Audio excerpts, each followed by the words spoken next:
J'ai le plaisir de recevoir Cabral Libye en plateau. Bonjour. Bonjour monsieur. Merci d'avoir accepté notre invitation. En 2018, vous avez terminé 3e de l'élection présidentielle qui a vu la réélection de Paul Biya. Vous êtes un opposant, député. Vous êtes le chef du Parti camerounais pour la réconciliation nationale, le PCRN. Et vous avez tenu un meeting ici en région parisienne il y a quelques jours de cela. La récente actualité, notamment au Cameroun, c'est la désignation de Issa Chiroma Bakarim comme candidat consensuel de l'opposition, désignation par un groupe de personnes, rappelons-le, réunies autour de ce qu'ils appellent l'Union pour le changement 2025. Quelle est votre première réaction? Est-ce qu'il peut faire consensus selon vous?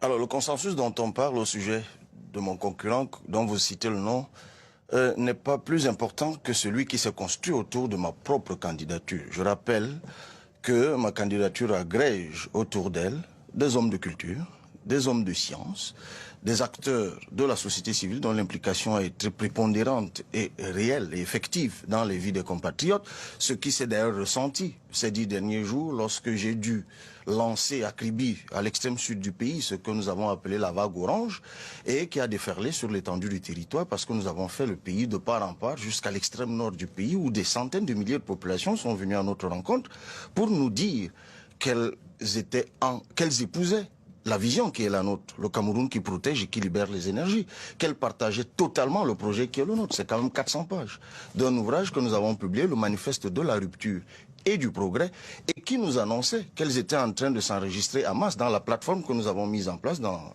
www.cabral2025.cm, dans laquelle nous avons intégré un instrument qui nous permettra de mettre fin à la fraude électorale, en tout cas d'y faire échec. Parce que ce que je peux vous dire, il y a quelques jours encore, vous avez dû voir les images de notre rencontre de Paris, des milliers de personnes qui sont venues à notre rencontre.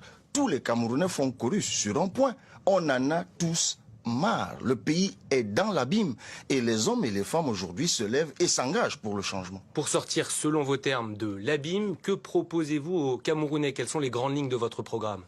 Très concrètement, je viens de vous évoquer et notre vision et notre offre politique qui est d'ailleurs structurée en 11 chapitres, mais je vous dirai tout de suite que lorsque nous arrivons, première chose, nous recouvrons les 11 700 milliards que Glencore, qui est une entreprise dont vous avez certainement entendu parler, a accepté de retrocéder à l'État du Cameroun suite à la spoliation de notre pétrole pendant 10 ans, de 2006 à 2007. Recouvrement aujourd'hui qui fait problème parce que quelques fonctionnaires ont décidé de se faire soudoyer et de bloquer ce recouvrement. Donc cet argent, nous le recouvrons. Et nous avons annoncé que nous allons donner à chaque commune du Cameroun pour régler des urgences principales. Les urgences routières, 2 milliards de francs pour chaque commune du Cameroun, il y en a 360. Faire face aux urgences routières, aux urgences hospitalières, aux urgences numériques et scolaires, puis aux urgences alimentaires. Et dans la foulée, nous avons annoncé, et ça parle aux Camerounais, la gratuité du titre foncier, parce que nous sommes dans un pays qui a un potentiel agricole qui est juste similaire à celui de la Malaisie, dragon d'Asie, à l'Allemagne, puissance européenne, 7,2 millions d'hectares de terres arables, dont à peine 20% sont exploités, ce qu'on appelle le capital mort. Puis la réforme de l'État qui va mettre fin à la crise anglophone avec 25 régions communautaires et la systématisation de l'apprentissage du français et de l'anglais. Puis je finirai par l'équipement de notre armée pour faire face au terrorisme. Voilà, en quelques mots, en quelques traits, ce que nous comptons faire pour les Camerounais, en précisant que ceux-ci engagent leurs responsabilités individuelles cette année-ci, en s'enregistrant dans notre plateforme, en étant présent dans la surveillance du vote, et vous verrez la surprise qui viendra du Cameroun. On a entendu donc vos priorités. Pensez-vous réellement être en capacité de battre Paul Biya lors de la prochaine élection? Est-ce qu'il ne faut pas pour ça que l'opposition présente un candidat unique? Candidature unique, c'est le souhait de tous les Camerounais. Nous parlons, nous, de mutualisation. Cette mutualisation, nous l'avons proposée à nos concurrents et à d'autres acteurs politiques en 3 temps. Construction d'un projet commun, élaboration d'une stratégie commune pour bloquer la fraude électorale, dont je viens de parler tout à l'heure.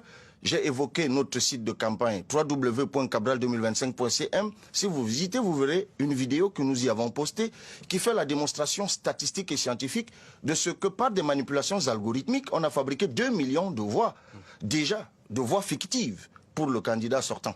Et puis, troisième temps, la définition de critères objectifs de choix de l'un d'entre nous. Mais je voudrais vous dire ceci. Vous me direz, le temps, il se fait court. On est d'accord. À défaut de faire ces 3 temps, il y a au moins un temps en lequel nous pouvons mutualiser immédiatement. Et nous avons saisi ELECAM, par exemple, Elections Cameroun, pour proposer que nous, les concurrents, nous soyons associés au toilettage du fichier électoral, que nous, les concurrents, nous soyons associés à la désignation des présidents de bureaux de vote. Il y en aura 31 500 au Cameroun cette année, et il n'y a pas une seule disposition légale qui dit comment on désigne les présidents de bureaux de vote, qui, in fine, sont souvent les cadres du parti sortant, puis qu'on nous autorise également à apposer des timbres qui nous soient spécifiques sur les PV pour qu'ils soient reconnaissables dans tout le processus de décompte des voix. Sur des points comme cela, nous pouvons mutualiser.